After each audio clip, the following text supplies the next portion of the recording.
Hey everybody, HomeSliceHenry here, and in today's video, we're going to be taking a look at some really fun spice battles in the Ultra League, featuring two bitter rivals, ZANGOOSE and XL SEVIPER. According to lore, SEVIPER and ZANGOOSE have had a feud for generations, but today, they put aside their differences to team up for some Ultra League battles. I'm running XL SEVIPER on the lead at level 50, with ZANGOOSE save switch and Scrafty as the closer. So without further ado, let's hop into the matches and check out XL SEVIPER and ZANGOOSE in action in the Ultra League. Hopping into the first match, picking up a terrible lead SEVIPER into Giratina, and even worse, it is Dragon Breath, meaning that it's going to hit for neutral against my back two Pokemon as well. I'm going to tank a move on SEVIPER, store the energy, and then save switch into ZANGOOSE. ZANGOOSE is incredibly spammy with the Shadow Claw Night Slash combo, able to reach a Night Slash, and Night Slash is able to get a shield from Giratina. Since they shielded, I'm definitely going to match shields as well. ZANGOOSE definitely not the tankiest Pokemon ever, and then they bring in Galarian Stunfisk. This is short, so this cannot be an Earthquake, so I don't have to shield this. I'm gonna let that through, and then continue farming up a bunch of energy, and we are very close to two close combats. We go for the first, it connects, and I'm gonna fire off a Night Slash as well. If they want to keep the G-Fisk alive, they're going to have to commit the final shield. They decide to let it go. In the back, they have Registeel, and I'm going to aggressively switch in Scrafty. Scrafty does have a pretty nice matchup against their remaining two Pokemon, so I just want to get ahead on energy here. We're able to land a power-up punch, and they're going to fire off a move. I shield a potential Focus Blast, but they bait with the Zap Cannon, and then they're going to bring in Giratina. These Dragon Breaths are going to add up on Scrafty, but Scrafty still has a very nice matchup here. We fire off the Foul Play, and that does big damage. They're going to fire off Dragon Claw after Dragon Claw here, but it's just not going to be doing a whole lot to Scrafty, as Scrafty is incredibly bulky. My switch timer is very close to up here. If possible, I want to try and bank this energy for later. We tank it, and I bring in SEVIPER, and we're able to Poison Jab down. Back in comes Registeel. SEVIPER has its toughest task yet. Can it take down Registeel? We go for the crunch. It lands, and we're able to reach a second crunch. And honestly, they have to shield this. Crunch does get the shield from Registeel. Registeel farming up, and they're forced to throw. And if you remember, we banked a bunch of energy on Scrafty. That takes us out. Back in comes Scrafty, and we have the Foul Play loaded. I don't think this is going to be enough to KO. Can we farm down? Yes, we can. And that is a good game. Hopping into the next match, picking up a Nightmare lead SEVIPER into Shadow Swampert. I save switch into ZANGOOSE, but this matchup is honestly not much better, as a Shadow Hydro Cannon would nearly take us out. I will shield up the Hydro Cannon, and they're going to respond with Samurott. Samurott definitely a pretty spicy pick for the Ultra League, so my opponent could very well be running a triple water strategy. I bait with the Night Slash, and now I fire off the Close Combat. Close Combat does big damage onto Samurott, and they are going to fire off a move. I'm just going to let this go. I do need to probably save a shield for Scrafty in this instance, so I'm just going to bring in SEVIPER and look to commit to the farm down. Unfortunately, they are able to reach a last second Hydro Cannon, and that's going to do a ton of damage onto SEVIPER, but I leave with a crunch, and this gives me something that I can work with against the Shadow Swampert. Back in comes Shadow Swampert, and I'm going straight for the crunch. This will do some nice chip damage if it lands, which it does, and now I bring in Scrafty, and they are staying in here. This gives me hope that whatever's in the back is weak to Scrafty, so I'm going to shield up the Hydro Cannon, and in the back, it is Wall Rain, so it's a triple water strategy, and now Scrafty is in prime position to sweep. Scrafty going to do what Scrafty does best, counting to 5, firing off these power-up punches, and continually boosting that counter damage. We're going for power-up punch number 2. Our counters are now going to be doing 50% more damage than they were at the beginning. Wall Rain desperately trying to fire off Icicle Spear after Icicle Spear, but they need to reach one more. Are they going to be able to get there? They cannot, and that is a good game. Hopping into the next match, leading SEVIPER into Scrafty. This is a slightly negative lead. Opponent is going to save switch into Registeel, and I'm a little slow on my swap as I bring in Scrafty. Scrafty does have a pretty solid matchup here. I'm going to go straight for the power-up punch to boost up my counters, and we do survive one Focus Blast in the Ultra League. So I'm going to let it through. They go for the Focus Blast, and I'm able to tank it, and then I'm going to go for the Foul Play. Foul Play is going to do some solid chip damage, and I'm hoping that Foul Play plus a counter is going to be enough to KO. Foul play plus a counter, just not enough to KO, and they're able to reach Focus Blast number 2. I'm just gonna let the Scrafty get taken out and get energy on SEVIPER.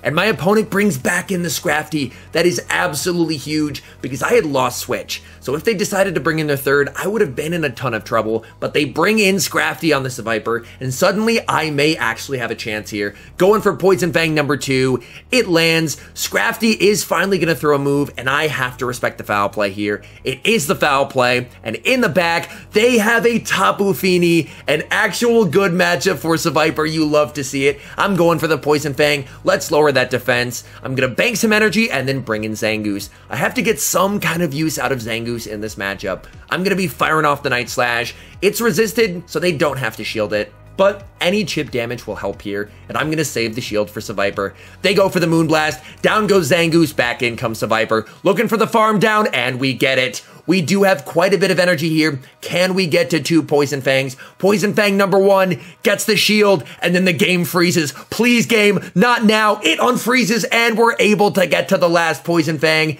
This will be taking down the Scrafty, and that is a good game. Hopping into the next match, sending SEVIPER into Talonflame. Slightly negative lead, but I'd rather see it here than see it going up against the Scrafty, so I am going to stay in here. I throw 7 Poison Jabs, and I'm going to fire off the Fang just before they reach the Flame Charge. Poison Fang goes unshielded, and I get a Poison Jab through as they decide to go for a move. They're just going to go straight Flame Charge in this matchup, probably recognizing that SEVIPER is quite glassy. I'm going to fire off Poison Fang number 2. This one, they are going to have to shield, and then they're going to fire off another Flame Charge. At this point, I'm just going to let SEVIPER go and get an energy lead on Zangoose.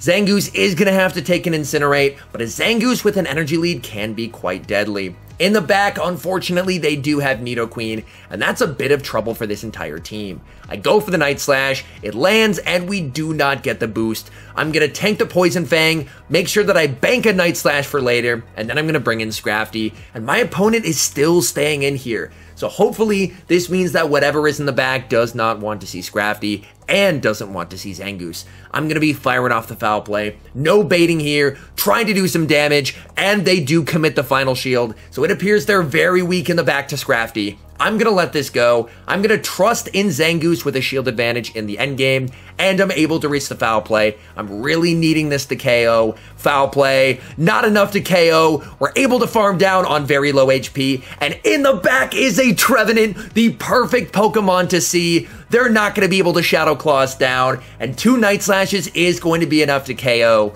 We shield the Seed Bomb, and we have the back-to-back Night Slashes. Night Slash number 1 gets them low, and Night Slash number 2 is the dagger. Zangoose on very low HP, taking down the Trevenant, and that is a good game. Hopping into the next match, sending SEVIPER into Defense Deoxys. This is a pretty big core breaker for the entire team. I'm going to stay in here and go for the crunch. They're farming up energy. I'm expecting they're probably going to build to the back-to-back Psycho Boosts. We go for the crunch. It lands. We farm up, switch, and we catch what should be a Psycho Boost onto our Scrafty. Psycho Boost does barely anything, and they respond with their own Scrafty. Absolutely fantastic, as we're able to make that Deoxys waste a bunch of energy. They bring in their own Scrafty, which is very nice to see here. That way I can keep it away from my Zangoose in the endgame. Power-Up Punch is going to be unshielded by me because I'm still going to be able to reach a Power-Up Punch of my own. And this is going to be getting my opponent quite low. They decide to let it through, and they fire off a move at the last second. I'm unwilling to shield here. If anything, I would rather just get the energy on SEVIPER. Back in comes SEVIPER. I'm able to farm down, and I leave with a Fang loaded. Deoxys does have a Psycho Boost loaded, so I do want to throw this in case they throw right away. Poison Fang lands, and it is a CMP tie. I will respect the Psycho Boost. We'll have to see what they do have in the back here. And they have Greedent. And this is a bit of a scary Pokemon to see because Greedent is extremely, extremely tanky. Poison Fang lands. They know they should not shield the first. Very nice call by my opponent. They go for the Body Slam. That does a ton of damage, and I'm going to bring in Zangoose. And this is a very tough spot to be in because they still have 2 shields. And close combat debuffs me, so I'm probably going to have to bait in this matchup. I'm going to farm up a bunch of energy, and then I'm going to go for the Night Slash bait, really needing to try and get the shield, and we do get it. That's very big. they're going to be able to burn my final shield here. This is a tough call, but I do decide to commit the final shield, and then they bring in Deoxys. We're able to farm down, and we leave with 2 moves, but I click on the wrong move. I click on Night Slash. I need them to shield this. Please. They don't shield it, and that's going to cost me the game. Absolutely heartbreaking. My opponent tried to snipe. I was able to read the snipe and farm down, but I click on the wrong move. They call the bait, and I lose a heartbreakingly close game. Hopping into the next match, leading SEVIPER into SGAV, an absolutely nightmare lead. I'm going to save switch into Scrafty and basically just hope that they decide to stay in. The Scrafty versus SGAV matchup is actually not terrible in shielded situations. I go for the power-up punch as I want to boost up my counter damage right away. I am going to shield whatever they decide to throw here, hoping it's not an acid spray, and thankfully it is not. I'm going to stay in and go for the foul play, really hoping they decide to call a bait because this will KO if it lands, which it does. And in the back, they have a Snarl Alolan Muck. This is honestly not a great matchup for Muck, so the fact that they're bringing this in, they must be pretty weak to Scrafty in the back. And if that's the case, I probably want to keep Scrafty alive. So I'm going to shield up here. They go for the Sludge Wave, and then I'm going to try and catch back onto SEVIPER. Farming up, switch, and we're able to catch back onto SEVIPER, and we saved energy on the Scrafty. They go for the Dark Pulse, and in the back, they have a 2-shielded Licky Licky, and this is a big problem because they can probably just farm down here and leave with a ton of energy to threaten the Zangoose. They no-shield the first. SEVIPER is going to be able to reach a second Poison Fang before they're able to farm down. This will probably be grabbing a shield, which it does, and it's a CMP tie. That is a big mistake by my opponent as it wastes some of their energy. And now I'm going to bring in Zangoose. Zangoose, I believe, should be able to tank at least one. I'm hoping it can tank a second as well. Body Slam lands, and it looks like we can survive 2, which is very nice. I farm up a bunch. They try and go for a catch. I'm able to hang on to my energy, and I'm going to fire off a Close Combat. Close Combat is going to take out the Muck. Licky Licky comes back in, but it had a move. I thought they were short, and I lose a ton of energy. A big mistake. Scrafty is going to be firing off the power-up punch, hoping to grab a shield. We do not grab it. Scrafty, can we counter down before they reach a Body Slam? This is going to be very close. Power-up punch gets the shield. Scrafty able to counter down, and we win a close game. Hopping into the final match, picking up a pretty nice lead SEVIPER into Venusaur. Opponent save switches into Typhlosion, and honestly, I don't have a great response to a Typhlosion save switch. So I'm going to stay in, go for the Poison Fang, and then bring in Scrafty. Typhlosion farming up to 80 energy, and they're going to be firing off a move. I should be able to tank any one move here. They go for the Blast Burn, trying for the second. We're able to counter down, and they do not get there. That's fantastic. If the opponent brings back in Venusaur, they're looking at a very aggressive farm down ahead of them, as I'm going to be able to reach 2 foul plays. Foul play number 1 is going to do a nice amount of damage onto the Venusaur, and I'm going to be firing off foul play number 2 as well. This is going to be getting that Venusaur quite low. Venusaur trying to commit to the farm down, and they get it. I'm going to bring in SEVIPER, and in the back is Talonflame, so they are rocking a double Incinerate strategy. In the 2-shield, this is a pretty nice matchup for SEVIPER because we just get to spam out Poison Fang after Poison Fang, making our Poison Jabs do more and more damage. I will shield up the Flame Charge and fire off Poison Fang number 2, and they're going to have to start shielding here. They do commit that first shield. Poison Jabs getting them very low. And at this point, SEVIPER has done its job. I'm just going to let the SEVIPER go and farm down with Zangoose. I know that Venusaur has a ton of energy, but I should live a Frenzy Plant from full health. So I am going to let this through. Frenzy Plant does massive damage. We survive, and they're able to reach a second. I will be able to commit the shield here. I don't believe they have the back-to-back. We're able to farm down, and that is a good game. All in all, this is definitely more of a team for fun than for climbing. I do really enjoy getting to use XL SEVIPER, as honestly, I don't get to use it a whole lot, so being able to bring it out and have some okay success with it definitely was a good time. Anyways, thank you guys so much for watching. If you're enjoying the content, make sure to leave a like and subscribe to the channel if you haven't. And a special thank you, as always, to our members here on YouTube. The support you guys provide is absolutely incredible. So thank you guys oh so very much. And until next time, I've been HomeSliceHenry.